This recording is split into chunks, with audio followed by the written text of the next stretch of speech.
சென்னை சாய்தாப்பேட்டையில் உள்ள சமூக நீதி விடுதியில் முதலமைச்சர் விஜய் திடீர் ஆய்வு மேற்கொண்டார். சென்னை தலைமைச் செயலகத்திலிருந்து ஆளுநர் மாளிகை நோக்கி முதல்வர் தனது பாதுகாப்பு வாகனத்தில் சென்று கொண்டிருந்தார். அப்போது முன்னறிவிப்பு இன்றி சைதாப்பேட்டை MC ராஜா சமூக நீதி விடுதியில் ஆய்வு செய்தார். விடுதியில் உள்ள உணவு, கழிப்பிடம் உள்ளிட்ட அடிப்படை வசதிகள் குறித்தும் மாணவர்களின் சேவைகள் குறித்தும் தேவைகள் குறித்தும் கேட்டறிந்தார். முதல்வரிடம் குடிநீர், சுகாதாரம் உள்ளிட்ட பல்வேறு வசதிகள் குறித்து மாணவர்கள் கோரிக்கை வைத்தனர். மாணவர்களின் கோரிக்கைகளை கேட்டறிந்த முதல்வர் விரைவாக அவற்றை நிறைவேற்ற நடவடிக்கை எடுக்கப்படும் என்று தெரிவித்தார். ஏகப்பட்ட குறைகள் வந்து எக்கச்சக்கமா இருந்துகிட்டே தான் இருக்கு. சாப்பாடு போன வருஷம் புழுவும், பூச்சி, வண்டு மட்டும் தான் சாப்பிட்டுக்கிட்டு இருந்தோம்.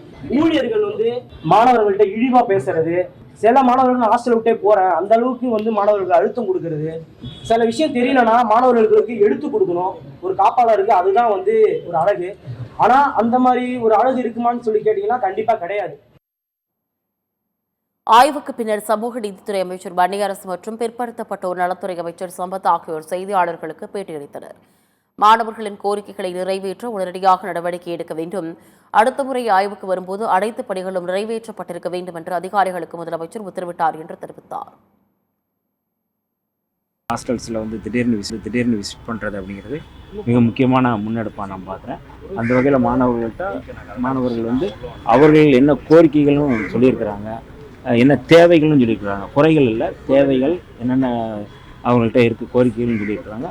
அதை உடனடியாக வந்து மாண்புமிகு பிற்படுத்தப்பட்ட நலத்துறை அமைச்சர்கிட்டையும் சொல்லியிருக்கிறாங்க, என்கிட்டையும் சொல்லியிருக்கிறாங்க. அதை உடனடியாக செய்ய சொல்லியும் சொல்லியிருக்கிறாங்க. சம்மந்தப்பட்ட அதிகாரிகள் இருக்கிறாங்க, செக்ரட்டரிஸ் இருக்கிறாங்க, எல்லாத்தையும் அவர் வந்து ஆர்டர் போட்டிருக்கிறாங்க. அடுத்த முறை அவங்களுடைய தேவைகள் பூர்த்தி செய்யப்படும் அப்படின்னு சொல்லியிருக்கிறாங்க. முதலமைச்சரின் ஆய்வு குறித்து பேசிய விடுதி மாணவர்கள் தங்களது கோரிக்கைகளை பொறுமையாக கேட்டு நடவடிக்கை எடுப்பதாக முதல்வர் உறுதியளித்ததாக தெரிவித்தார். பல கோரிக்கைகளை டிமாண்டை வந்து நம்ம பட்டியலிட்டார். உடனே முதலமைச்சர் என்ன பேசினாரு, இதை நாங்கள் வந்து பரிசீலனை பண்ணுறோம், ரெக்டிஃபை பண்ணுறோம். சமூக நீதித்துறை அமைச்சர் வன்னியரசு அவர் எந்த கல்லூரியில் படிக்கிறீங்க, எங்கே படிக்கிறீங்க, அதெல்லாம் வந்து கேட்டு இருந்தார். இந்த அளவுக்கு கோரிக்கை வைக்கிறீங்க, நாங்கள் அது வந்து பரிசீலனை செய்கிறோம், முக்கியமாக நாங்கள் பார்க்குறோம் அப்படின்னு சொல்லியிருக்காரு.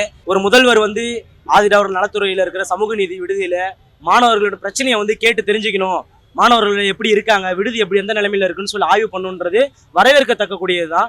அதை நாங்கள் வரவேற்கிறோம். ஆனால் இது மாற்றமாக கருதணுமா அப்படின்னு சொன்னது கோரிக்கைகளை நிறைவேற்றும் போது தான் இது மாற்றம் தான் அரசு அப்படின்னு சொல்லி மாணவர்கள் கருத முடியும். நாங்கள் கேட்டதுக்கப்புறம் உங்களோட கோரிக்கை எல்லாத்தையும் நாங்கள் எழுதியிருக்கோம்ப்பா, கூடிய சீக்கிரம் இந்த கோரிக்கை எல்லாத்தையும் நாங்கள் சரி செய்ய பார்க்குறோம் அப்படின்னு சொல்லி சொன்னோம்.